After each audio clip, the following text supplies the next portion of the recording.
여러분 반갑습니다. 인사를 인터랙티브하게 해야 되는데, 예. 방금 소개받은 저는 이창근 교수, 인천대학교 은퇴했습니다. 그러니까 우리 동네 아저씨입니다. 여러분 편안하게 생각하시고요. 남대엽 교수하고는 이제 남교도 학창 시절에 우리가 서로 만나가지고 공부를 했는지 소주를 마셨는지 난 잘 모르겠어. 하여튼간에 그런 인연이 있었다고 생각해야 되고요. 오늘 저는 계명대학에 대구는 여러 차례 왔습니다만 계명대학에 이제 처음 이 캠퍼스에 와봤는데 우리 성서 캠퍼스가 그 공부하기보다 연애하기 더 좋을 것 같아요, 여러분. 엄청 좋네요. 엄청 분위기 좋은 캠퍼스고 하여튼 우리 이 대구에 그러니까 우리 계명대학교는 오래된 사학이잖아요. 우리나라 개화의 물결이 불 때 그때 그러니까 어떻게 보면 외국 자본에 의해서 만들어진 그런 명문 사학이고 이게 제가 중국에 대해서 사실 여러분만큼 저도 문외한인데 오늘 중국을 화두로 여러분과 이렇게 한 시간 조금 남짓 그렇게 같이 이야기를 나누게 돼서 대단히 기쁘게 생각합니다. 여러분 저기 내가 하나 양해를 구해야 되는 게 최근에 뭐 이러저러한 일로 제가 술자리가 있어가지고 조금 많이 마셨더니 감기가 좀 왔어요. 그래가지고 중간에 약간 골골될지 모르겠는데 여러분 좀 불쾌하시더라도 이해해 주셨으면 좋겠습니다. 제가 여기 제목을 갖다 이제 글로벌 패권 경쟁의 항배 이렇게 잡아놨고요. 뭐 패권 글로벌 패권 경쟁이면 뭐 미국과 중국이라는 거는 우리 누구나 다 떠올릴 수 있는 건데 사실 좀 그래요. 요즘에 나이 얘기해서 미안한데 저도 이제 70살이 내가 다 돼가는데 이 빌어먹을 이놈은 중국이 중요한 화두잖아요. 이 시대의 화두.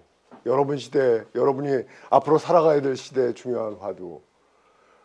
내가 살았던 70년 동안에 우리 한반도는 6.25 사변이 끝나고 전쟁은 없었는데 앞으로 벌어지는 이 미중 간의 긴장과 갈등 구조 속에서 만에 하나 혹시 우리가 이런 불행한 사태가 또 우리 한반도에 발생하면 어떨까, 어떻게 될까 하는 그런 두려움이 가끔 저를 엄습할 때가 있어요. 그래서 하여튼 이 중국이라는 화두는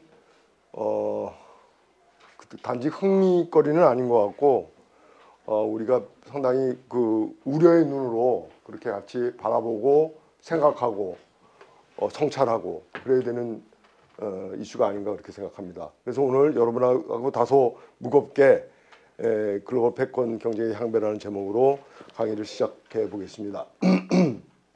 이게 내려가게. 예.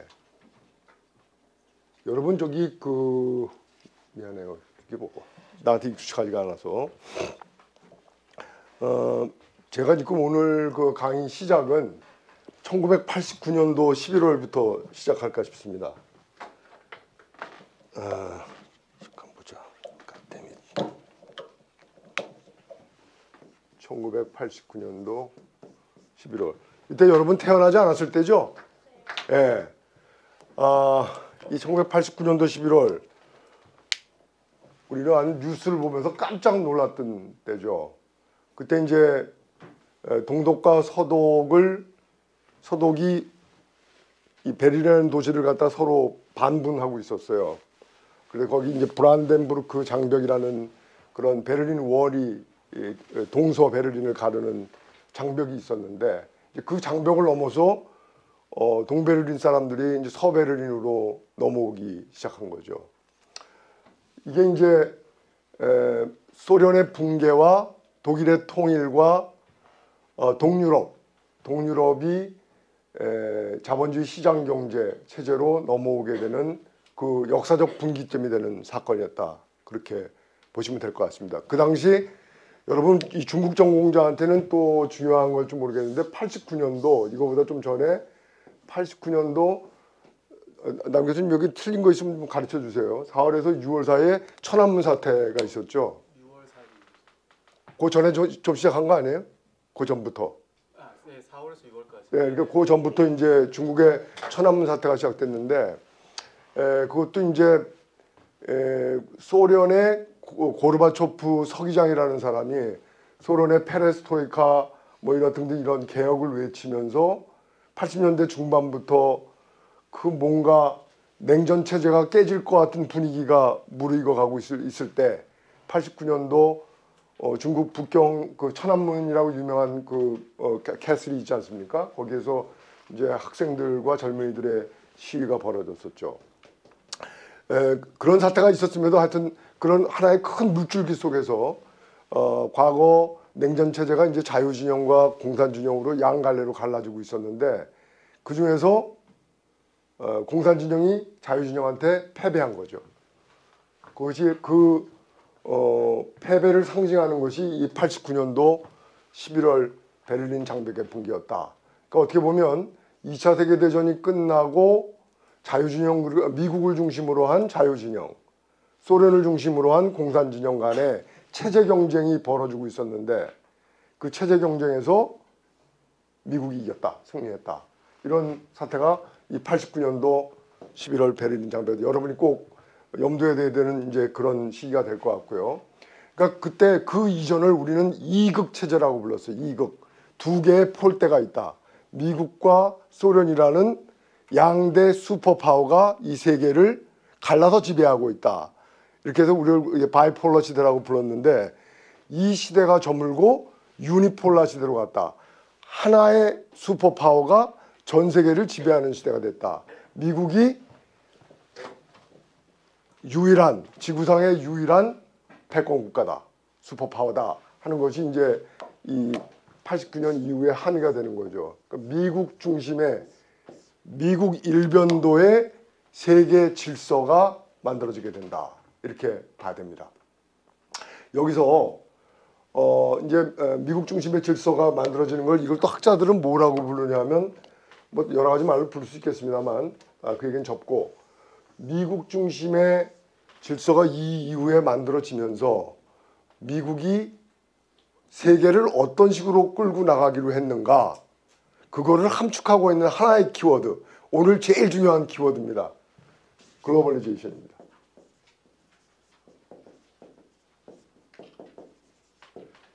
글로벌리제이션 그러면 우리가 지구화 그렇게 이해하죠. 지구화. 전 세계가 한 덩어리로 움직여져 간다. 지구화. 그러니까 미국은 체제 경쟁에서 승리했기 때문에 더 이상 거리낄 것이 없다.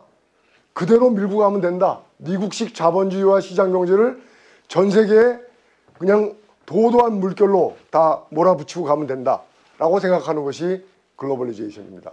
그래서 이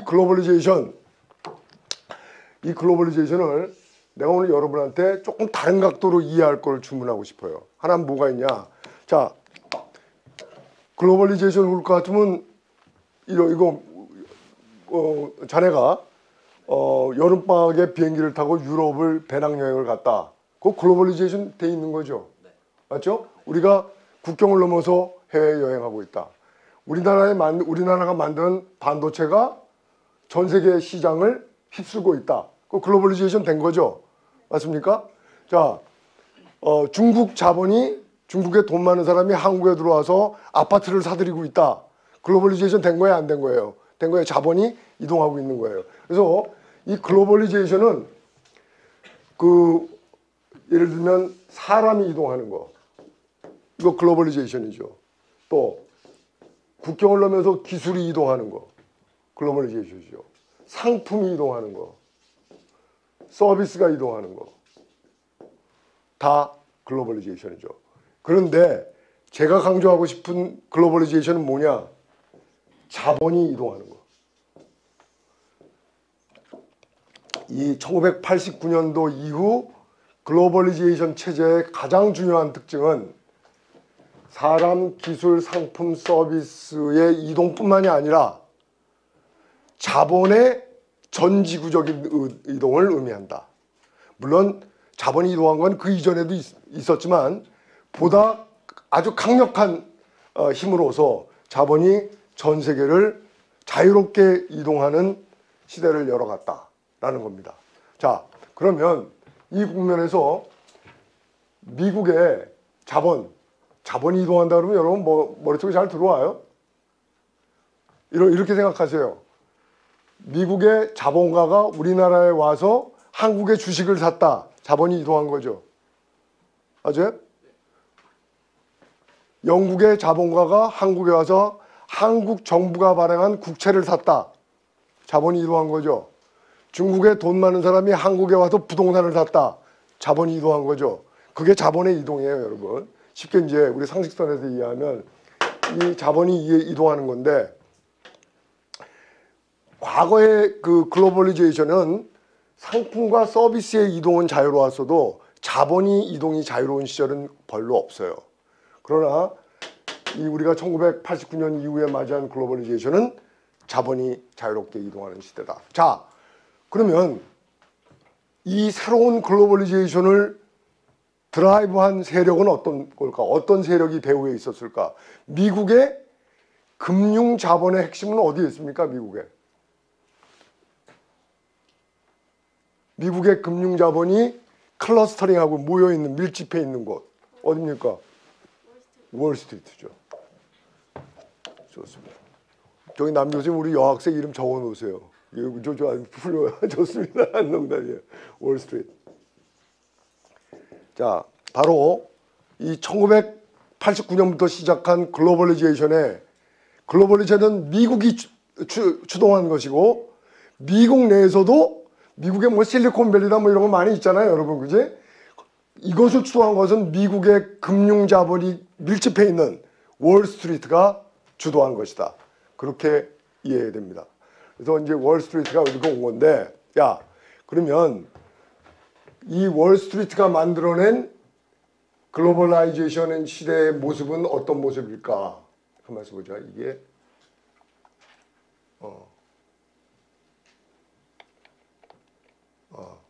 예. 조금 중간에 생략하는 것들이 있더라도 여러분 양해해 주세요. 자, 보십시다. 내가 이제 이 글로벌라이제이션이 이루어지고 나면서 미중 관계, 특히 중국은 어떤 식으로 변모하게 되었을까라는 걸 한번 생각해 보자 이거예요. 자, 과거에 미국이 이게 우리 북미 대륙이 이렇게 생겼고, 여기 중국이 이렇게 네모라고 칩시다. 에? 여기가 차이나요. 여기가 차이나고 여기가 USA야. 자, 과거에 내가 이제 하나의 가상의 예를 들어보는 거예요. 요 예를 여러분이 정확히 이해하면 금융이 주도하는 글로벌리제이션이 뭔가를 명확히 이해할 수 있습니다. 내가 그렇게 생각해요. 자, 여러분 우리나라의 지금 대형 양판점 중에서 이제 유명한 게 우리나라 이마트가 있죠. 미국에는 월마트가 있다. 월마트라는 게 있죠. 지금 망했는지 안 망했는지 잘 모르겠네. 자, 월마트라고 하는 미국의 리테일러, 큰 대형 소매점이 있다. 여기에 이 1989년도 이전에는 이 월마트가 남성복 정장을 $1,000에 팔고 있었다. US $1,000. 지금 우리나라 돈으로 지금 뭐 130만 원, 140만 원쯤 되는 돈이죠. 팔고 있었다. 그런데 이 당시에는 중국이 뜨기 전이었다. 그래가지고 월마트는 남성복을 자기네들이 납품을 받아야 될 거 아니에요. 맞죠? 그 납품을 미국 내 서플라이어로부터 납품을 받았다. 얼마에 납품을 받았냐? $800에 받았다. 월마트 얼마 벌었어요? 800달러에 미국 내 서플라이어로부터 남성복 정장을 RA로 사서 $1,000에 미국 소비자에게 판 거죠. 그렇죠? 마진이 얼마야? $200. 자본이 $200 먹은 거죠. $200 먹었어. 자, 그런데 중국이 이제 글로벌라이제이션 체제가 열리면서 미국의 자본이 중국으로 들어갔을까요? 안 들어갔을까요? 중국으로 들어갔겠죠? 그래서 월마트 차이나를 만들고, 월마트 차이나는 이건 양판점은 아니고 월마트 차이나에서 이 물건을 만들기 시작했다. 남성복을 갖다가 만들기 시작했다. 그래서 미국에다가 얼마에 팔았냐 할 것 같으면 아예 값싸게 쳤어요. 미국 월마트에다가 $500에 납품하기 시작했다. 자, 그러면 미국에 있는 월마트 본사는 그 500달러에 로 물건을 받아가지고 1000달러에 그대로 소비자에게 팔면 너무 많이 먹죠. 그렇죠? 너무 많이 먹으면 경쟁자가 붙어 안 붙어? 경쟁자가 붙죠. 그래서 대충 소비자한테는 700달러에 팔았다 칩시다. 아니 800달러 팔았다 칩시다. 그러면 월마트는 얼마 먹었어요? 월마트 미국 본사가 500달러 사서 800달러에 파니까 300달러 먹었죠. 맞습니까? 과거에 중국에서 사오지 않았을 때는 얼마 먹었어요, 여러분? 800달러에 사서 1000달러에 팔았죠. 200달러 먹었죠. 더 벌었어요, 안 벌었어요? 더 벌었죠. 더 벌었죠. 우리 요거 700달러쯤 해야지 더 드래스틱하게 느껴질 것 같아. 미안합니다. 700달러에 팔았다면, 자, 가만히 있어보자. 그러면 월마트는 700달러를 1000달러, 가만히 있어. 내가 이게 800달러에 판다 그랬지? 미안해요. 왔다 갔다 해서. 근데 감기 걸려가지고 헤매고 있다. 미안합니다. 그래서 이제 소비자에게 500에 사서 800에 파니까 월마트는 300달러를 벌었다. 과거에는 얼마 벌었다? 800에 사서 1000에다 팔았으니까 200달러밖에 못 벌었죠. 더 벌었어요? 안 벌었어요? 더 벌었죠? 자, 그 다음 그러면 미국의 소비자는 행복합니까? 안 행복합니까? 행복해? 안 행복해? 미국의 소비자 행복해? 안 행복해요? 미국의 소비자 행복해? 안 행복해요? 과거에 얼마에 샀어? 1000달러에 샀는데 지금 얼마에 사? 지금 800달러에 사게 됐잖아요. 그치? 얼마 서 200달러 싸게 샀잖아요. 미국의 컨슈머들, 미국의 소비자들이 행복한 거예요. 월마트 행복해? 안 행복해요? 월마트도 이익이 더 늘어났죠? 행복하죠? 자, 월마트 차이나는 500달러의 물건을 갖다가 중국에다가 넘겼는데 대충 한 원가가 얼마 정도 될까요? 중국 노동자들 인건비하고 쌌을 거 아니야. 그래 안 그래요? 또 원가에서 우리 한 200달러 됐다고 칩시다. 그러면 이 200달러로 중국의 그 바글바글한 노동력들이 붙어가지고서 이 양복을 지어낸 거죠. 일자리 생겼어 안 생겼어? 중국 해피해 안 해? 중국 행복해요? 행복해. 중국도 행복하죠. 그러면 자, 이 200달러를 이제 월마트를 만들어서 500달러에 미국 월마트 본사에다 팔았잖아요. 맞습니까? 맞죠? 그러면 이 300달러라는 돈이 있는데 이 300달러라는 돈은 누가 다 먹었을까요? 월마트도 물론 먹었고 중국 공산당이 좀 먹었을까 안 먹었을까? 먹어야지. 그렇죠? 인건비를 누르고 있잖아요. 중국 공산당도 나눠 먹고. 그렇죠? 아니 중국의 국유기원도 나눠 먹고 등등 해서 다 먹었어요. 자, 우리 대충 여기까지 얘기를 들었더니 여러분 어때요? 행복한 관계야? 불행한 관계야? 매우 행복한 관계예요. 그렇죠? 내가 그래서 여기다 뭐라고 써놨어? 차이메리카에 의한 해피 메리지. 중국과 미국의 경제가 같이 통합되어 가면서 글로벌리제이션으로 통합되어 가면서 행복한 결혼 관계가 만들어졌다. 그래 안 그래요? 그것이 글로벌리제이션 시대에 이런 미국과 중국 경제가 하나로 인티그레이트 되는 이런 현상이 발생했고 그것을 통해서 두루두루 다 이익을 거뒀는데 특히 자본은 막대한 이득을 거두었다. 이렇게 볼 수 있어요. 자, 이런 변화에서 내가 불행한 사람이 있을 것 같은데 그걸 하나 빼놨어. 누굴까?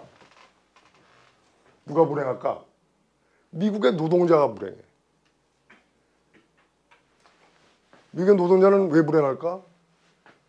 일자리가 깨졌어. 과거에는 미국 내에서 양복을 지었죠? 그래 안 그래요? 지금 다 중국 가서 짓죠? 맞습니까? 미국 제조업의 양질의 일자리가 파괴된 거예요. 맞습니까? 그런데 불만이 들터져 나왔던 건 뭐냐면, 자, 대부분의 사람은 소비자이면서 노동자이기도 하죠. 그래 안 그래요? 여러 개의 아이덴티티를 같이 동시에 갖고 있잖아. 그래서 소비자로서는 행복해졌지만 노동자로서는 불행한 거야. 맞습니까? 경중을 잘 잴 수 없었어. 하여튼 간에 그런 변화 속에서 이 글로벌리제이션이 이루어졌습니다. 여기서 그래서 이 글로벌리제이션에서 그러니까 지금 가장 큰 이익을 거둔 거는 자본이에요. 자본. 맞죠? 근데 여기 지금 월마트라는 자본을 내가 얘기했는데 월마트라는 자본, 이게 미국의 이제 중요한 소매 업체인데요. 이 월마트의 주인이 누굴까? 여러분 이렇게 얘기하면 실감이 덜 날 것 같고. 자, 여기 지금 삼성전자가 있다. 삼성전자 주인이 누구예요? 어? 이재용? 자신 있어? 이재용이가 자기가 직접 갖고 있는 그 주인이 되려면 주식을 가져야 되죠? 주주여야 되죠? 대주주여야 되지? 이재용이 몇 프로 가졌을까? 삼성전자 주식에? 남 교수, 이재용이가 2% 가졌을까요? 2% 못 가졌을 거예요. 2% 못 가졌어요.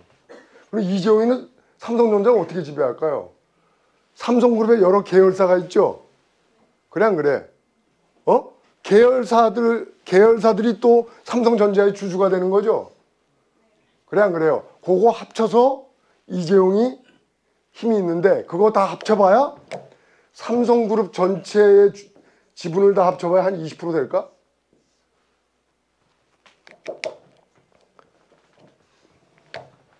그러면 삼성 계열과 이재용이 갖고 있는 거 20%. 그 다음에 우리나라의 기관 투자자가 있어. 큰 기관들이 갖고 있는 거 20%. 나머지 60%는 누가 가졌을까요? 외국 자본이 가졌죠? 누구야? 우리 여학생들이 여학생들이 아주 살아있어요. 우리 다 대구 사람들이 대구 아가씨들이구나. 좋습니다. 외국 자본이에요. 이 외국 자본의 실체가 어떤 놈들일까? 실체가 펀드예요. 펀드라고 들어봤지? 펀드. 펀드가 금융자본이야. 펀드가. 지금 돈 있는 사람들이 여윳돈이 생길 것 같으면 내가 개별적으로 주식에 투자하기도 하지만 펀드를 통해서 투자하기도 하죠. 그래 안 그래요? 요즘이 펀드 자본주의야.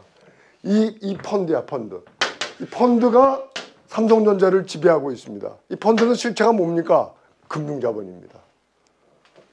펀드가 금융자본입니다. 펀드는 삼성전자의 실질적 경영에 관심이 있어요? 없어요? 관심 없어요. 투자 이익만 관심이 있어요. 맞습니까? 우리가 먹튀 얘기 많이 하잖아요. 먹고 튄다. 그게 다르지 않아. 그 펀드입니다. 자, 이 월마트의 주인은 누굴까요? 펀드입니다. 월마트 집안이 아니에요. 미국의 다 펀드들입니다. 이 펀드들이 주요 기업들을 다 지배하고 있고, 그러면 그 펀드 입장에서는, 자, 내가 앞에 있으니까 자꾸 묻는다. 중국이 인건비가 똥값이야. 미국의 20분지 1이다. 그러면 중국에서 생산해야 돼? 미국에서 생산해야 돼? 중국으로 가야 되지. 미국 노동자한테는 안 좋지. 그러나 중국으로 가야 되지. 자본의 입장에서 올바른 생각이 아니야. 자본의 입장에서 당연한 생각이야. 맞습니까?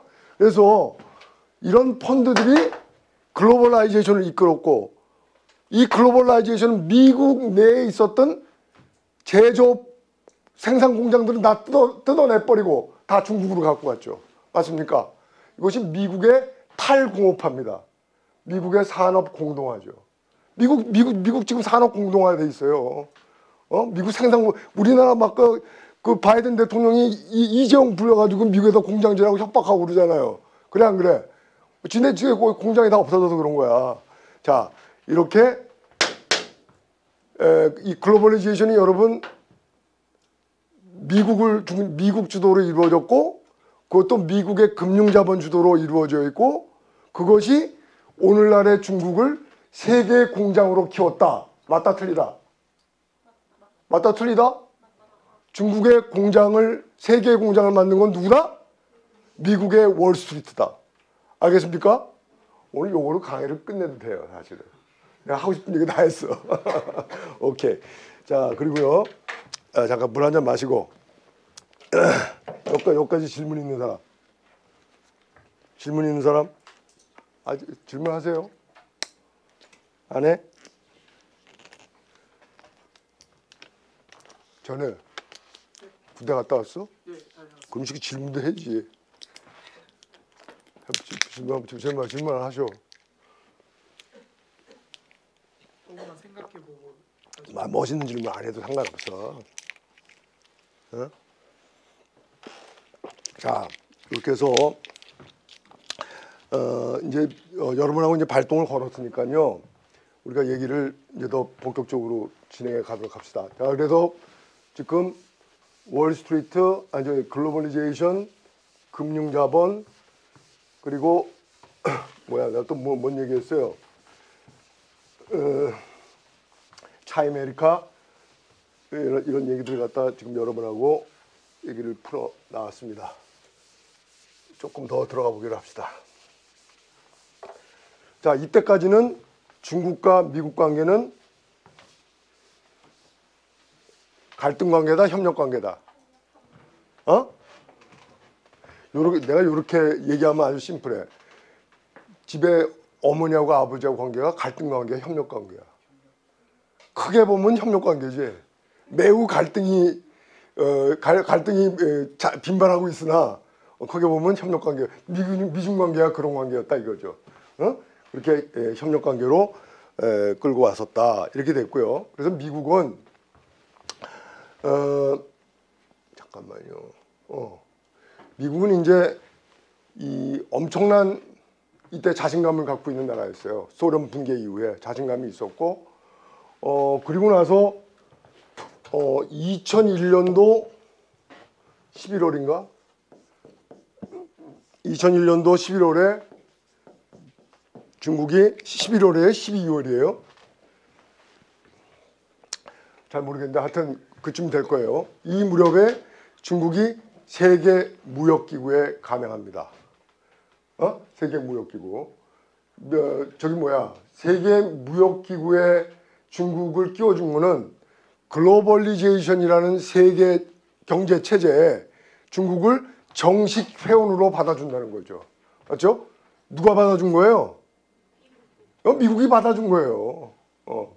여러 회원국들이 있지만 미국 형님이 오케이 한 거예요.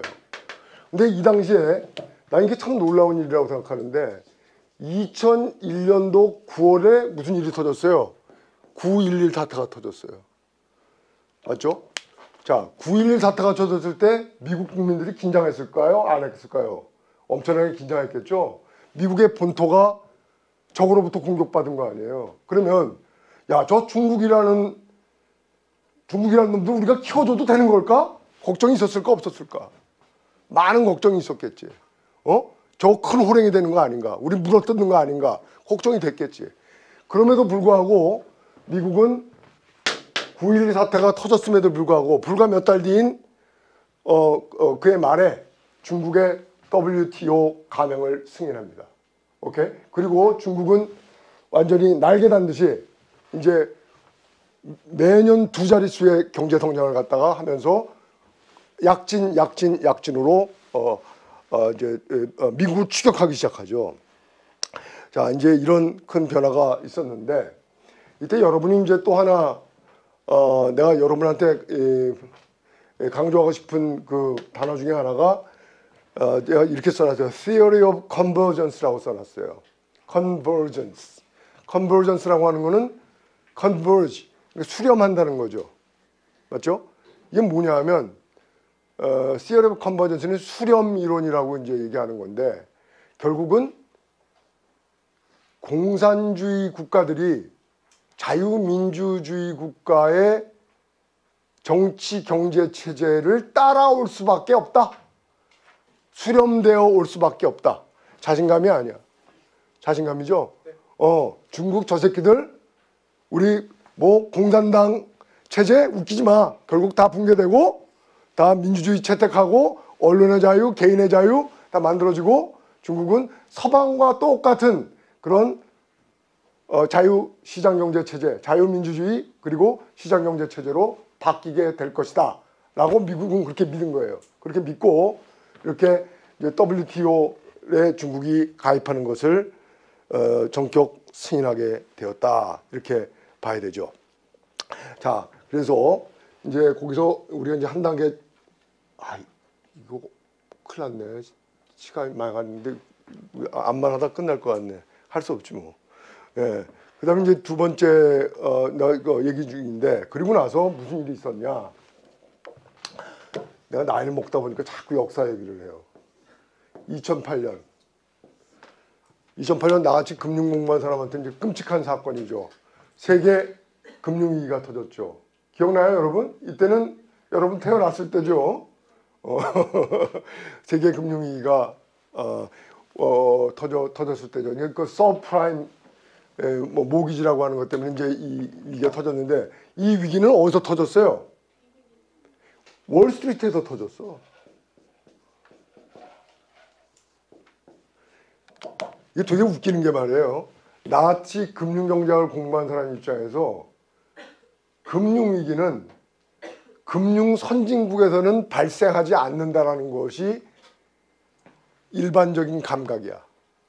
금융 선진국은 금융 제도가 워낙 선진화되고 세련화되어 있어서 금융 위기가 발발하지 않는다. 위기를 잘 누를 수 있다. 한국, 뭐 옛날에는 중남미 국가, 우리나라도 1997년에 외환위기 터졌었죠. 금융제도가 선진화되지 않아서 미국이 와서 그랬거든. 이 새끼들 금융이 저렇게 후진적이니까 니네가 위기가 터지는 거야. 그리고 야단치고 막 저기 뭐라 그래 조인트 까고 그랬거든. 그래서 아주 한국 개망신 당했죠. 그랬는데 2008년도에 금융위기는 어디서 터졌다? 미국에서 터졌다. 세계 금융의 중심지인 월스트리트를 중심으로 해서 2008년도 세계 금융위기가 터졌다. 이거 글로벌리제이션하고 관계가 있을까 없을까? 당연히 있지. 글로벌리제이션은 뭐다? 금융이 주도했지? 그래 안 그래요? 자, 봐봐. 여기 봅시다. 우리 여러분 경제학 원론 1학년 1학기 들었어요? 들었어 안 들었어? 그런 거 없어요? 아, 그런 거 아예 안 해요? 그거 아주 진짜 혁신적이네. 좋네요. 그럼 우리 여러분 혹시 이런 항등식 못 봤어요?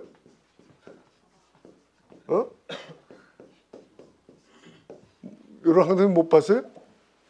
못 봤지? 그렇구나. 요거는 여러분 이거 뭐 수학 항등식 나오고 막 그러니까 기분 나쁘지, 그지? 기분 나쁜데 요거는 알고 가자. 자,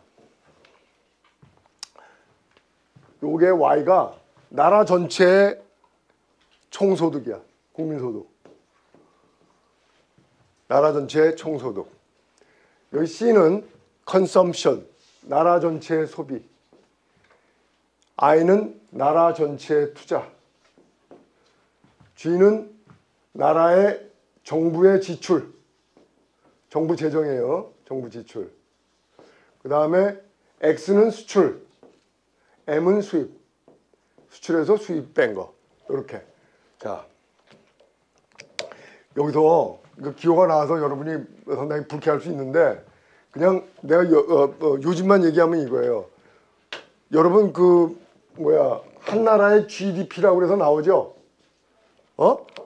이게 Y가 GDP야, GDP. GDP를 결정하는 거가 소비, 투자, 정부 지출, 수출해서 수입을 뺀 거. 이렇게 구성된다. 그러면 자, GDP를 높이려면 방법이 몇 가지 있어. 4가지 있지. 첫 번째, 국민들의 소비를 늘린다. 두 번째, 나라 전체의 투자를 늘린다.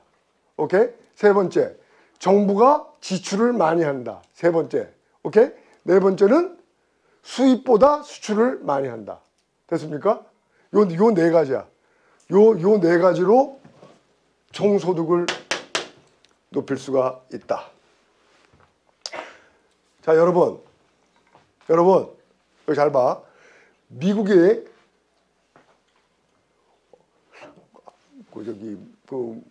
할 얘기 있으면 나하고 해. 여기에 봐보자. 미국이 말이에요. 글로벌라이제이션을 시작하고 난 다음에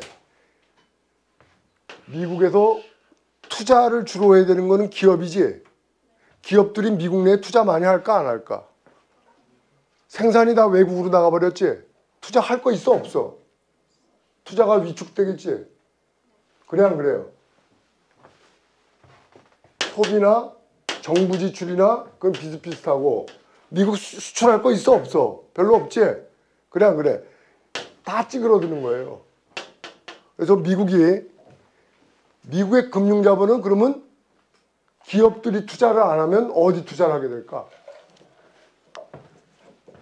여기 투자에는요.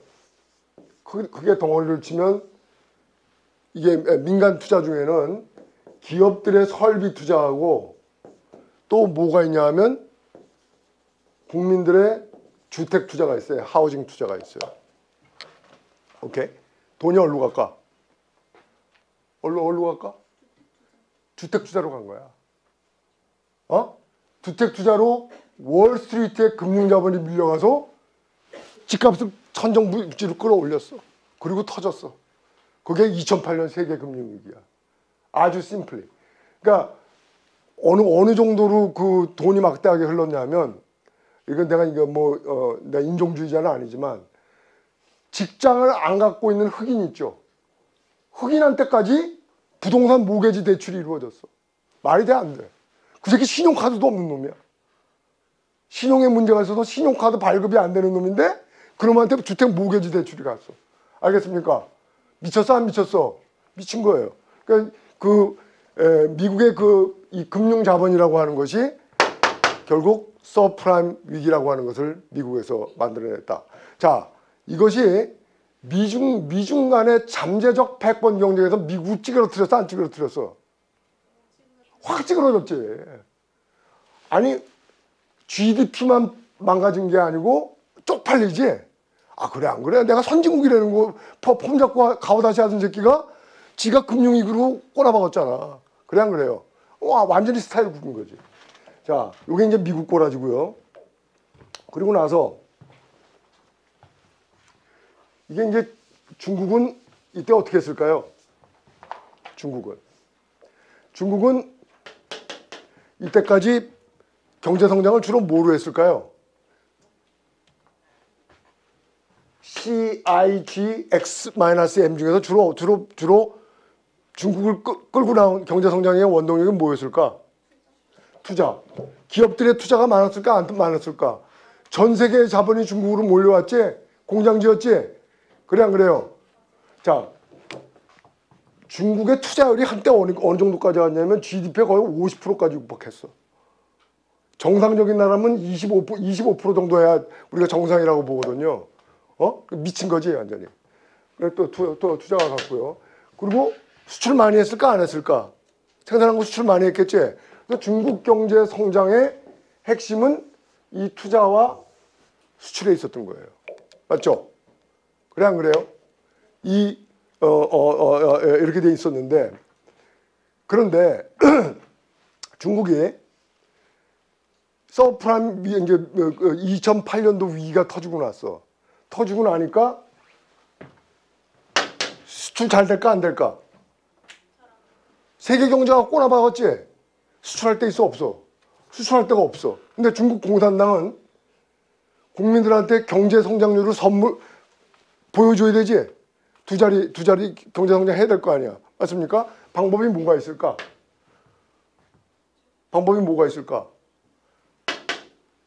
방법은 뭐가 있었냐면 중국도 똑같이 부동산 투자로 가는 거야. 맞습니까? 막대한 부동산 투자 또 막대한 무슨 투자를 해? 인프라 투자. 중국 가면 지금 고속철도 같은 거 많이 만들어져 있죠, 여러분. 맞습니까? 그래서 중국이 과거에는 기업 설비 투자를 중심으로 하다가 서프라임 위기 이후에는 인프라 투자와 주택 투자로 넘어간다. 맞습니까? 오케이?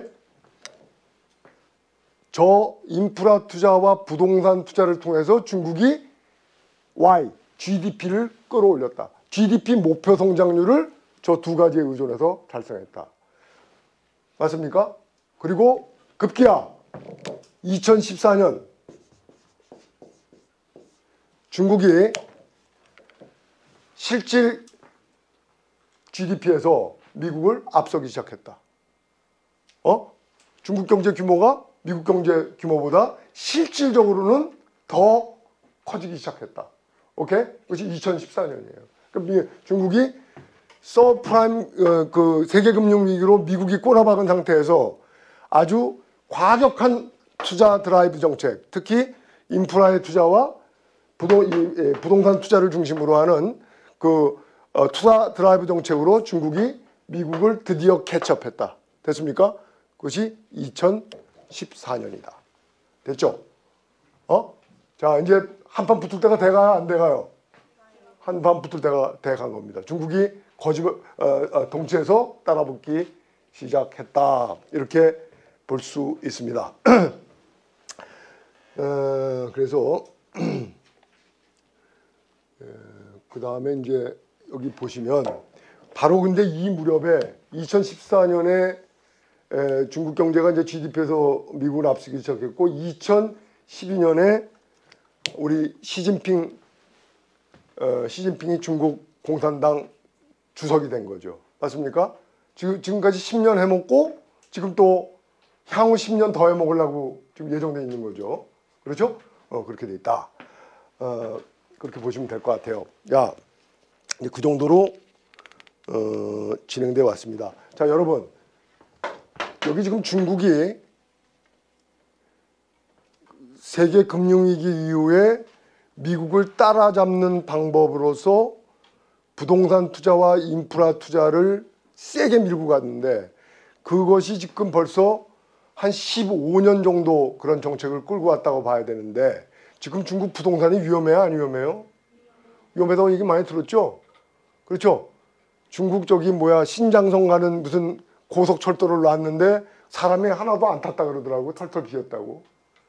그러면 그거 고속철 까는데 돈 많이 들었을 때 그 돈을 누가 갚노? 누가 갚아야 돼? 다 빚이지 그거. 그래 안 그래요? 다 빚이야. 그거 다 정부 빚이야 정부. 하여튼 중국 경제의 발목을 잡는 것들이 굉장히 많죠. 아파트 같은 것도 지금 비어있는 게 질비하다는 거 아니에요. 100만 채, 200만 채가 지금 비어있고 때려 부셔야 될 정도라는 거 아니야. 맞죠? 그런 지금 사태가 있다. 그래서 중국도 외견상 미국 경제를 따라잡은 것 같이 느껴지지만 지금 속으로 앓고 있는 부분이 있는 거죠. 그 얘기는 조금 더 지나가면서 이야기를 나눠보도록 하겠습니다. 자, 여러분들 졸리는 사람들 눈 떠.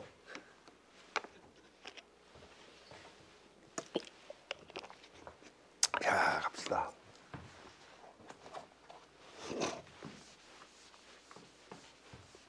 지금도 더 재밌는 얘기입니다. 아이고.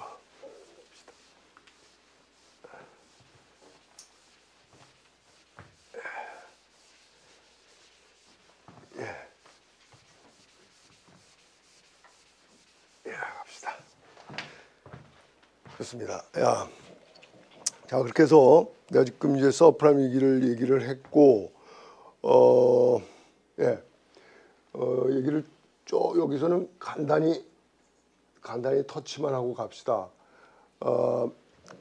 그래서 이제 지금 이제 이제 시진핑 체제에 들어서고 중국이 외견상 미국 경제를 거의 지금 그 GDP에서 추격한 것으로 보여지는 이런 시점인데 이 시점에서 이제 미중 간의 긴장 관계가 만들어지는데 미중 간의 긴장 관계는 글로벌리제이션에 좋을까 안 좋을까? 안 좋죠. 미국과 중국의 대립이 많아질수록 글로벌리제이션 체제에서 사람과 자본과 기술과 상품과 서비스의 이동이 자유로울까요? 막힐까요? 점점 막히게 되는 거죠. 맞습니까? 그래서 글로벌리제이션 체제가 이 양국 간의 긴장 속에서 후퇴하고 있다라고 봐야 됩니다. 자, 이렇게 이제 후퇴하는데, 후퇴하게 되는 거에 글로벌리제이션 체제가 후퇴하게 되는 거에 미국의 그것을 상징하는 인물이 누구예요? 도널드 트럼프죠. 우리 여학생이 좋아요. 도널드 트럼프가 깡패인데, 아주 노골적으로 중국을 비판하고 나섰죠. 중국이 미국을 레이핑하고 있다. 그거 아주 심한 말이에요. 그렇죠? 그런 식으로 이 도널드 트럼프가 미국을 중국을 이제 견제하고 나섰고, 그런 중국 견제론을 가지고 미국 대통령이 됐어요. 한 번 또 할지도 모르겠어요, 여러분. 다시 나와서 하여튼 그런 이제 그 체제의 후퇴를 보이고 있는 거고. 이제 시진핑이 등장을 했죠. 중국은 시진핑이 등장을 했는데, 시진핑은 그 전에 그러니까 1978년도 중국이 개혁 개방을 하고 나서 쭉 잡았던 사람이 누구예요? 덩샤오핑이 잡았고, 그 다음에 장쩌민이 잡았고, 그 다음에 얌전한 후진타오 잡았고, 그리고 나서 시진핑이 잡았는데, 시진핑 이전의 그 집권자들은 다들 비교적 온건했어요. 다 실사굿이었죠. 그리고 특히 이제 덩샤오핑 같은 경우는 도광양회라 그래가지고 빛을 가리고 실력을 키운다. 뭐 이런 식의 얘기를 했잖아요. 근데 좀 시진핑 같은 경우는 우리는 시진핑 얘가 좀 멋있기는 해요. 나도 좀 우리 같은 동양 사람으로서 내가 좀 공감하는 바가 있는데, 지난 500년에 걸친 서방 우위의 역사, 서방이 이 아시아를 앞섰던 그런 역사, 그 다음에 지난 50년간에 걸친 굴욕의 역사, 이걸 청산한다. 자, 시진핑이 얘기하는 150년의 굴욕의 역사는 어디에서 시작하는 걸까요? 150년 전에 무슨 일이 있었어?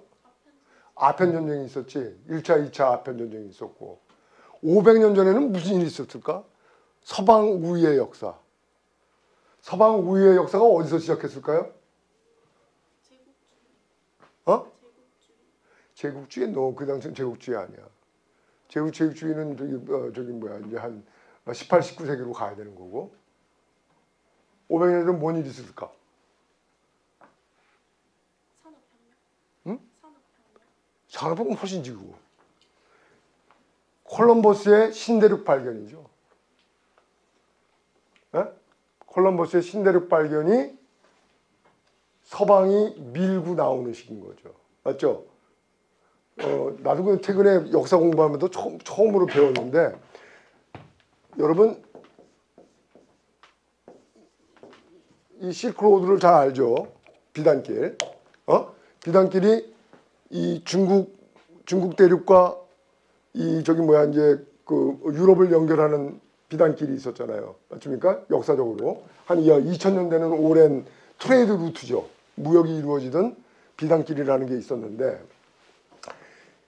이 비단길이 언제 끊기냐 하면, 비단길이 제일 활성화됐을 때가 역사적으로 보면 몽고 때예요. 몽고가 원나라죠.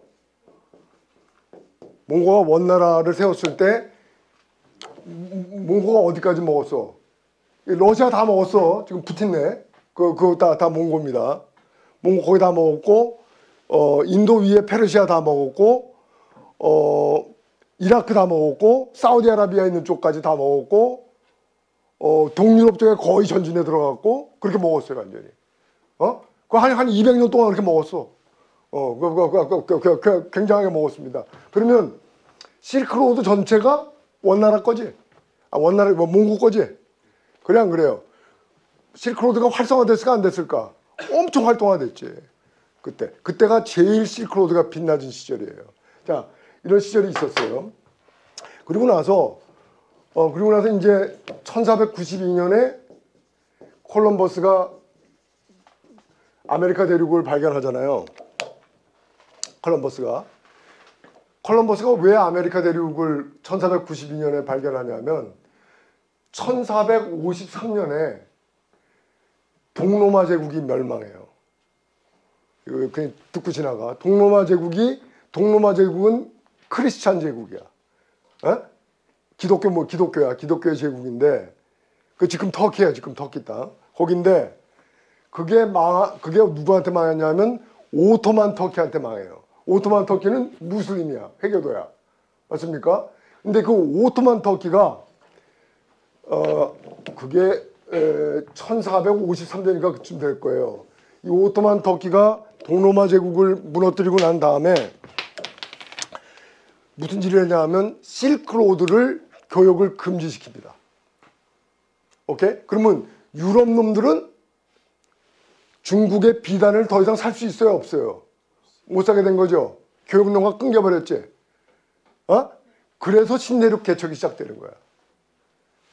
실크로드가 끊어지면서 신대륙 개척을 나서게 되는 거예요. 콜럼버스가 그냥 나온 게 아니라 이거지. 그래서 이때부터 서양이 유럽이 공격적으로 아시아로 밀고 들어오는 시대가 만들어지는 거죠. 맞습니까? 그래 안 그래요? 이게 서양 우위의 역사의 시작이었다라고 시진핑은 보는 거예요. 맞습니까? 자, 이런 역사의 큰 물줄기를 나 시진핑이 바꾸겠다. 여기 엉기는 새끼는 대가리를 깨트리겠다. 이런 말도 썼어요. 살벌하지. 대가리를 깬다. 뭐 이런 나왔는데 이렇게 해서 이제 본격적으로 우리가 이제 중국이 이제 어느 정도 지금 이제 경제적인 능력도 갖게 되고 근데 이렇게 되면서 글로벌 패권 경쟁의 시대가 본격화되는 것으로 보여진다.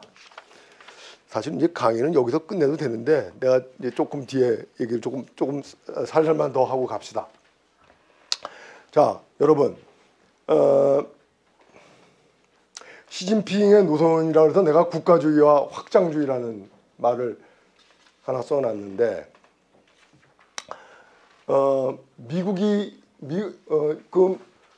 우리 옛날 소련과 미국과의 대결 때 볼 것 같으면 체제 경쟁을 하죠, 서로. 우리 체제가 더 우월하다. 우리 민주주의 시스템, 우리 시장 경제 시스템이 전체주의 정치 체제 그리고 플랜드 이코노미, 계획 경제 체제보다 훨씬 우월하다. 그래가지고 서로 각축하고 싸웠단 말이에요. 똑같이 그런 이제 싸움이 있는데 시진핑은 어디에 방점을 찍었을까? 우리가 자본주의를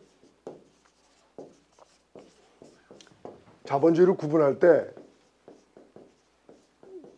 나라, 국가가 중심이 되는 자본주의가 있고 마켓, 시장이 중심이 되는 자본주의가 있다. 이렇게 학자들이 구분을 해요. State Centered Capitalism, Market Centered Capitalism 이렇게 구분해서 부르는데 미국과 중국 간의 차이를 아주 극명하게 보여주는 거죠. 어떨까요? 중국은 스테이트가 중심이 되는 자본주의고, 그러니까 그건 무슨 얘기야? 시장 경제를 언제든지 국가가 틀어줄 수 있다고 생각하죠. 그래 안 그래? 중국의 기업인들 중에 갑자기 텔레비 맨날 나오다가 안 나오는 새끼들 있지. 갑자기 어느 날 안 나오지. 그래 안 그래요? 스테이트 캐피탈리즘이 아니야. 마윈 너 집에 가. 그러면 가는 거지. 맞습니까? 중국이 스테이트 캐피탈리즘이고 이제 미국 같은 나라는 자기네들이 법제도 하에서 시장 자유를 인정한다 그래서 자기들은 이제 마켓 캐피탈리즘이라고 부르죠. 이런 차이가 분명합니다. 중국은 모든 게 국유 체제예요. 은행도 국유은행 중심이고 기업도 국유기업 중심이에요.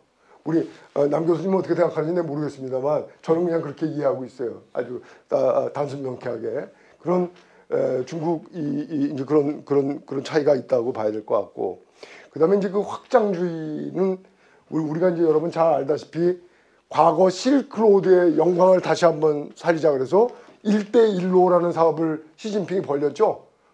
벨트앤로드 프로젝트라고 해서 다시 뭐 전 세계 최대 프로젝트가 지금 진행이 되고 있는데 그 벨트앤로드 프로젝트도 여러분이 조금 잘 볼 필요가 있는 게 그 중국의 군사 전략하고 관련이 있어요, 없어요?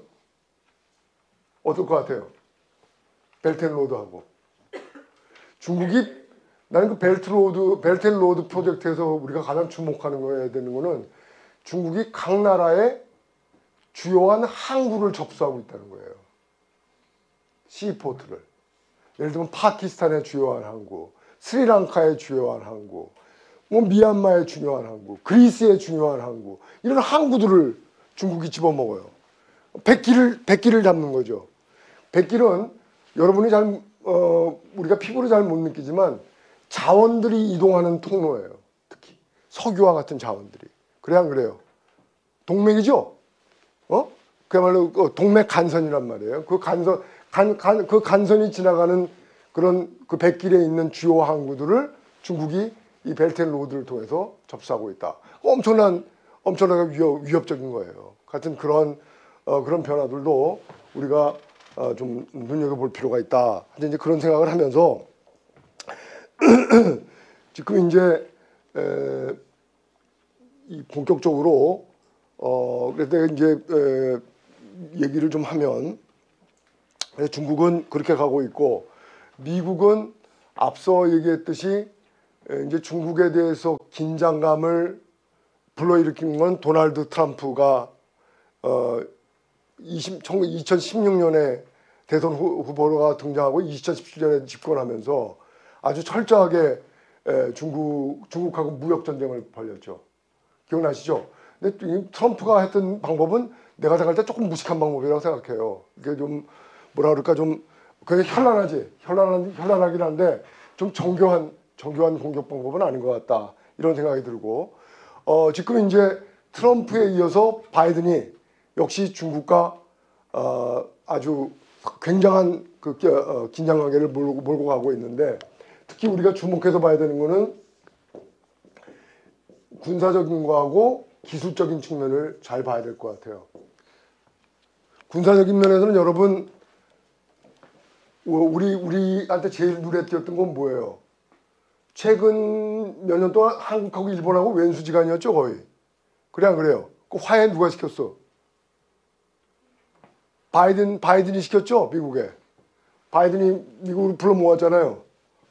윤석열하고 지금 일본 수상 누구야 그놈하고 불러들여가지고 셋이 한미일이 어깨 동무하는 모습을 보였단 말이에요. 그거 왜 한 거예요?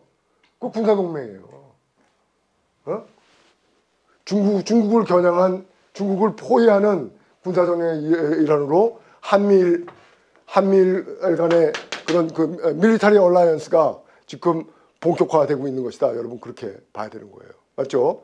여기에 재미난 것들이 많이 있는데 요즘에 또 들어보면 이 오커스라고 여러분이 혹시 들어봤을지 모르겠어요. 오커스는 AU는 오스트랄리아, 호주죠. 그 다음에 여기 U하고 K를 합치면 UK, 영국이죠. 그 다음에 뒤에 US는 미국이죠. 그러면 이거는 호주와 영국과 미국 3국 간의 동맹이죠. 뭐에 대한 동맹일까? 핵잠수함 동맹이에요. 호주가 핵잠수함 기술이 없어가지고 영국과 미국이 핵잠수함 기술을 주는 거예요. 누구를 의식한 거죠? 중국이에요. 중국이 지금 중국이 해군에다 막대한 돈을 쏟아붓고 있거든. 중국의 해군 키우느라고. 그거에 대한 경종을 울리는 거예요. 이게 오커스야. 자, 그 다음에 또 뭐 있냐? 여러분, Five Eyes라고 혹시 들어봤는지 모르겠는데 5개의 눈깔. Five Eyes. 뭐냐 이거? 미국, 영국, 호주, 뉴질랜드, 캐나다. 요 5나라가 과거 미국과 소련 간의 냉전 시절에 소련을 염탐하는 첩보 체제예요. 인텔리전스, 서베일런스 하는 거예요. 간첩질 하는 거죠, 간첩질. 하는 이 동맹. 자, 그러면 지금은 이 파이브 아이스는 타겟이 소련이 아니고 누구겠어요? 중국이죠. 중국을 타겟으로 가고 있다. 거기에 지금 하나 더, 인도끼는 게 뭐야, 그거? 내가 어떤 쿼드. 쿼드라는 단어는 여러분 넷이라는 단어에 영어에 네 개라 그럴 때 쿼드루플이라는 말 쓰죠. 쿼드루플. 쿼드루플. 그 쿼드 넷이라는 뜻인데 쿼드는 누구냐? 누구야? 미국, 호주, 일본, 인도. 요 4개국이 또 누구를 대상으로? 중국을 대상으로 얼라이언스 체제를 만드는 거죠. 여기서 제일 눈여겨봐야 되는 건 누가 끼었다? 인도가 끼었다. 인도가 끼었다는 건 매우 시그니피컨트하다. 중국과 인도는 친하다 안 친하다? 뭐 원래 붙어있는 나라끼리 친한 일이 별로 없잖아, 그지? 옛날부터 이제 서로 국경을 같이 하고 있기 때문에 관계도 안 좋았는데 특히 지금 인도를 가장 열받게 한 거는 러시아가 우크라이나하고 전쟁을 하는데 시진핑이 도와줘 안 도와줘? 겉으로는 안 돕는다고 그러고 돕죠? 아 그래 안 그래? 엄청나게 석유하고 가스하고 사주잖아. 그게 돕는 거지 뭐. 더 이상 어떻게 도와? 인도는 원래 그 러시아 그러니까 지금 소련하고 가까운 관계였는데 이 새끼들이 러시아 새끼들이 저기 지금 중국하고 붙어가지고 노네? 불쾌하네. 엄청 불쾌한 거야. 그래서 차제에 나도 고무신을 꺾어 신고 미국 놈들하고 좀 더 가까워져야 되겠다 싶어서 만들어진 게 쿼드예요. 맞습니까? 그래서 이게 이제 지금 다 중국을 포위하는 전략으로 가고 있다. 오케이?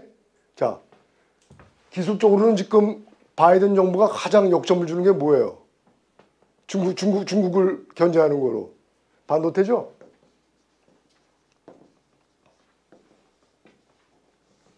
반도체에 대해 하여튼 미국 내 반도체 투자에 대해서 엄청나게 미국이 보조금을 갖다 퍼부어져 가면서 하고 있고 중국으로 첨단 반도체 수출은 완전히 봉쇄한다. 오케이? 자, 군사 무기에 첨단 무기에 반도체 많이 들어갈까 안 들어갈까? 다 반도체 판이지 뭐. 첨단 무기는 다 서베일런스 하는 건 다 반도체다. 이 반도체 첨단 반도체는 중국에 못 들어간다. 다 막는다. 또 중요한 게 뭐가 있냐면 미국에 살고 있는 중국 사람이 500만 명이야. 중국계가. 근데 중국계는 대부분 다 요즘에 대학들을 많이 나왔는데 대부분 대학에서 이공계를 전공했어. 무서워 안 무서워? 그놈들이 중국 2세 3세들이 미국의 첨단 기술을 빼서 중국 본토로 갖고 갈 가능성이 있어요 없어요? 높죠? 미국은 이걸 완전히 차단한다라고 지금 뭐 목표를 세우고 바이든이 다 막고 있다 이거죠. 됐습니까? 오케이? 좀 그래서 그런 관계가 아주 긴장 관계가 매우 심하게 고조되어 가고 있다 이렇게 볼 수 있습니다. 이제 슬슬 마무리합시다. 그런 가운데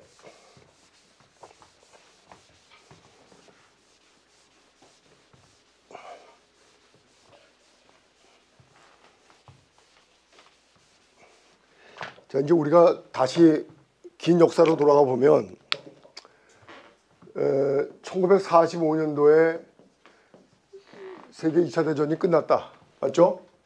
그리고 바로 이어서 무슨 시대가 됐다? 냉전 시대가 됐다. 맞죠? 콜드워 시대가 됐다. 이 콜드워 시대 때 미국과 소련이 그야말로 목숨 걸고 싸웠다. 완전 힘으로 붙지는 않았지만 하여튼간에 치열한 경쟁을 벌였던 건 사실이다. 콜드워죠. 맞죠? 이 콜드워 시절이 그러면 지금 어떻게 볼 수 있냐면 1945년에서부터 언제까지 콜드워가 간 거예요? 아까 1989까지 갔다고 볼 수 있는 거죠? 그래 안 그래요? 맞아요? 이 콜드워 시기에 미소 대립 시대에 국지적으로 열전이 터져서 핫워가 터졌어. 그게 첫 번째가 뭘까?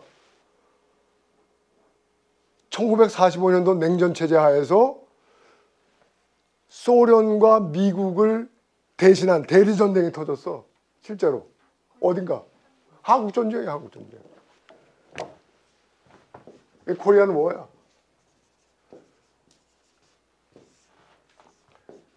1950년에서 53년. 냉전 체제 하에서 미국과 소련을 대리한 남한과 북한이 한반도를 화약고로 격돌했다. 맞습니까? 일종의 세계전쟁이야. 맞죠?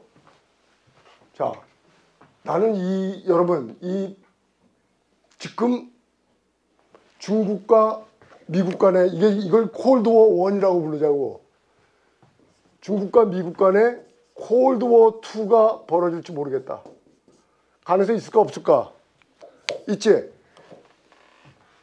콜드워 1에서 그 냉전의 아주 그 심각성이 처음으로 드러난 것이 한국전쟁이었다. 맞죠? 지금 세컨드 콜드워를 시그널하고 있는 사건이 뭘까? 지금 세컨드 콜드워가 미중 간에 터질 수 있다라고 우리는 우려하는데, 그것을 에비던스 하는 게 뭘까? 시그널링 하는 게 뭘까?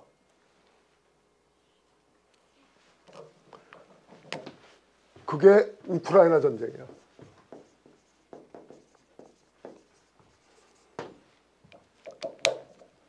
우크라이나 전쟁은 중국의 물질적 지원을 받는 중국과, 그렇죠? 미국이 결성한 서방 진영의 군사동맹인 나토 간의 전쟁인 거예요. 맞습니까? 그래 안 그래요? 본격적으로는 나토가 안 뛰었어요. 본격적으로는 중국이 안 들어갔어요. 이것도 대리전이에요. 맞죠? 전 세계 우리가 화약고 중에 한반도도 화약고고, 이 우크라이나가 있는 그쪽이 우리가 발칸반도라고 그러잖아요. 그죠? 이 발칸의 오른쪽에 위치했는데 이쪽도 화약고인 거예요. 우크라이나 전쟁이 터졌다. 난 이 우크라이나 전쟁이 나의 밤잠을 설치게 해요. 매우 불안해. 마음이 몹시 쓰여. 근데 우리 자식 세대, 여러분의 세대와 내 손주들 세대에 무슨 일이 터질까 많이 두렵습니다. 오케이? 자, 이것이 지금, 그래서 나는 여기 전 세계적으로 유명한 국제정치학자 헨리 키신저가 있어요. 키신저라고 이름 들어본 사람? 들어본 사람? 키신저. 들어봤어요? 키신저 박사는 우리 1970년대 초에 유명했던 사람이고요. 여러분같이 중국학을 공부하는 사람은 꼭 알아야 되는 게, 냉전 시대의 미중 관계의 회복이 이루어진 게 언제예요? 1972년도 미국 닉슨 대통령의 중국 방문이죠. 그래 안 그래요? 그 1972년도예요. 미국의 닉슨 대통령이 중국에 가서 마오쩌둥과 주울레를 만납니다. 맞습니까? 그리고 상하이 커뮤니케를 발표하는데 그것을 기획한 인물이 누구예요? 그게 헨리 키신저입니다.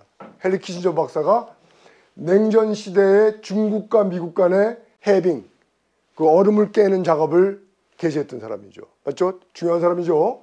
이 키신저 박사가 최근에 한 인터뷰에서 제2차 냉전은 이미 시작했다. 우크라이나 전쟁으로 봤을 때 이미 시작됐다고 봐야 한다. 그렇게 이야기를 했어요. 이분이 이제 굉장히 마음에 걸리는 거고요. 자, 그러면 이 2차 냉전의 화약고는 어디가 될 것일까? 어디가 가장 불안할까? 어딜까?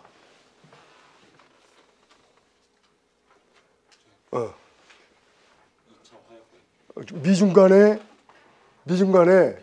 군사적 충돌이 빚어진다면 어디서 빚어질까? 누구? 우리 뭐 아시고 완전 독주하시네. 맞습니다. 우리가 타이완에 주목합니다.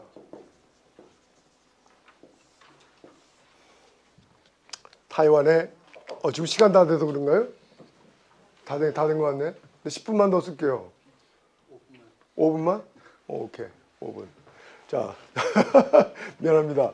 자, 이 타이완은 여러분 잘 알다시피 지금 중국을 가장 예민하게 만드는 첨단 기술은 반도체죠. 세계 최대 최강의 반도체 기업은 대만에 있죠. TSMC 맞죠?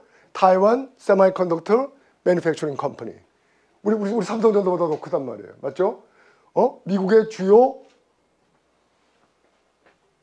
군수물자 업체, 주요 첨단 기술 업체들은 TSMC에서 반도체를 공급받고 있다고 봐야 됩니다. 맞습니까? 자, 이 타이완이 있는데 이 타이완과 관련해서 중국이 타이완을 봉쇄하면 어떻게 될까? 블락케이드 한다 그러죠. 봉쇄하면 미국의 생명줄을 비트는 거하고 비슷한 거죠. 맞습니까? 오케이? 이 사건이 발생될 가능성을 우리는 가장 많이 우려하고 있다. 가장 많이. 그 이외에도 여러 가지로. 그리고 타이완은 한국과 일본한테 중요할까요? 안 중요할까요? 백길이에요. 우리가 그 좁은 백길을 가리켜서 해협이라 그러죠. 해협. 타이완 스트레이트예요. 중국 본토와 타이완 간의 타이완 스트레이트. 그 해협에 우리나라로 오는 정유선, 천연가스선 이거 다 이쪽 지나오는 거예요. 중요해 안 중요해? 중요합니다. 굉장히 예민한 곳이란 말이에요. 이 타이완. 여기서 한번 사건이 벌어질 가능성도 있다.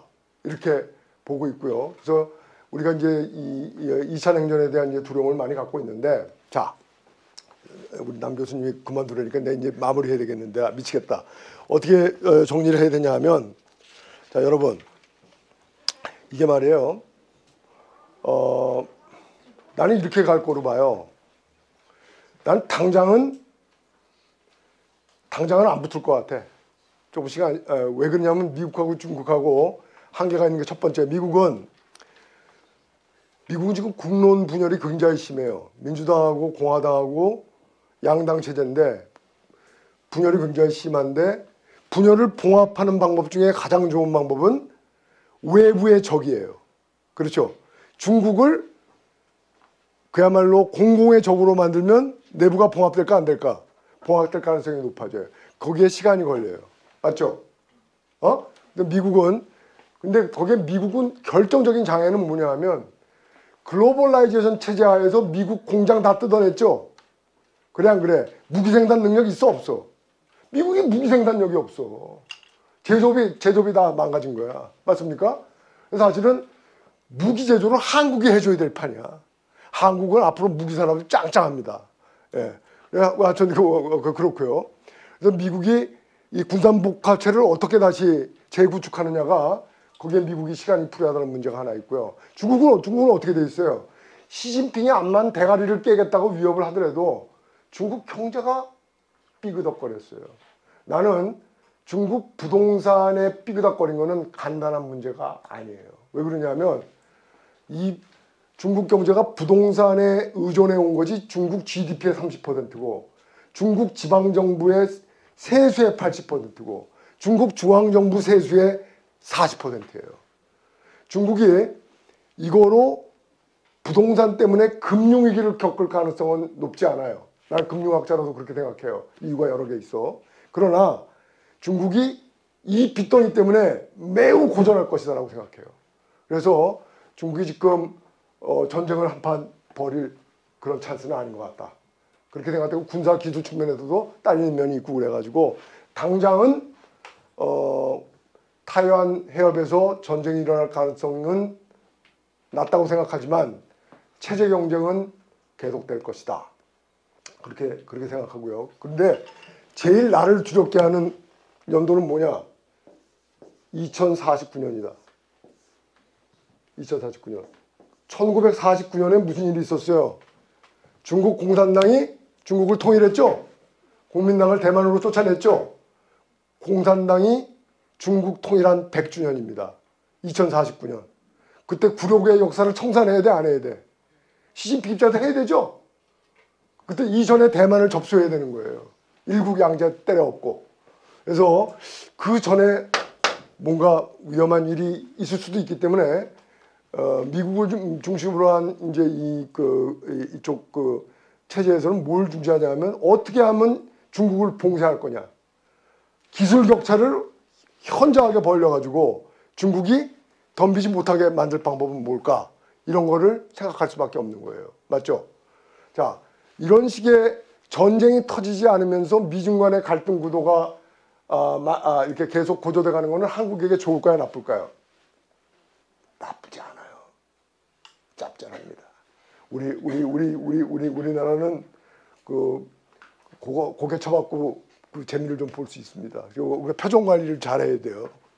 어디 한쪽에 난 그렇게 생각하는데 남 교수께서는 어떻게 생각하는지 모르겠고. 자, 내가 오늘 제일 하고 싶은 말은 마무리로 여러분한테 한마디 하고 끝내겠습니다.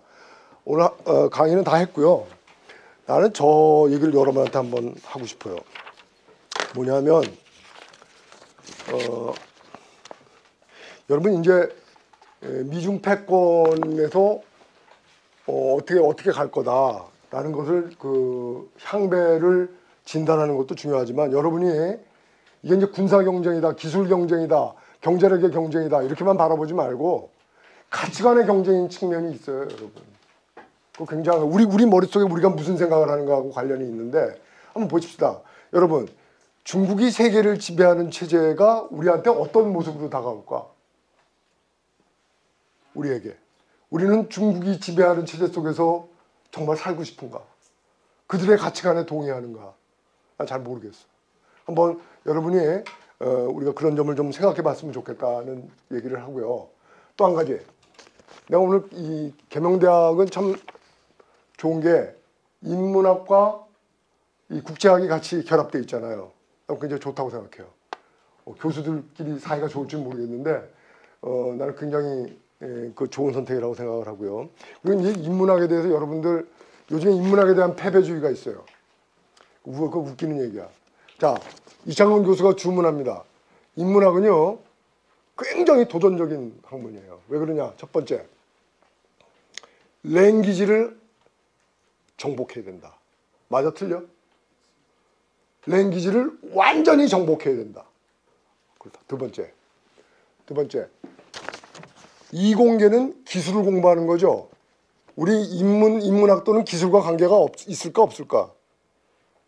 세상을 움직이는 게 기술이지. 그럼 인문학은 인간을 공부하고 있잖아. 기술을 모르면 될까 안 될까? 인문학도는 기술을 공부하고 기술을 말로 풀어낼 줄 알아야 돼요. 공학도가 수식으로 풀어낸다면 인문학도는 기술을 말로 풀어내야 됩니다. 맞습니까? 또 내가 오늘 미국과 중국 간의 지정학에 대해서 얘기했죠. 지정학을 여러분이 제대로 공부하려면 어떻게 해야 될까? 역사를 공부해야죠. 지리를 공부해야죠. 대가리 속에 있는 문학을 공부해야죠. 그들을 갈라놓은 종교를 알아야죠. 우리가 여러 가지 오래된 인문학의 역사적 유산 위에서 그런 지오폴리틱스를 우리가 읽어내야 되는 거예요. 맞습니까? 그래 안 그래요? 그러니까 이 인문학 공부라고 하는 게 여러분이 이게 굉장히 간단한 게 아니다. 그래서 여러분 이 중국학 공부라는 거에 대해서 자부심을 갖고 남대혁 교수님 지도하에 열심히 공부해서 우리 대구가 자랑하는 훌륭한 인재로 여러분이 잘 크시기 그렇게 기원합니다. 오늘 강의는 이걸로 마치겠고 질문을 받을 시간은 없는 걸로 알겠습니다. 감사합니다.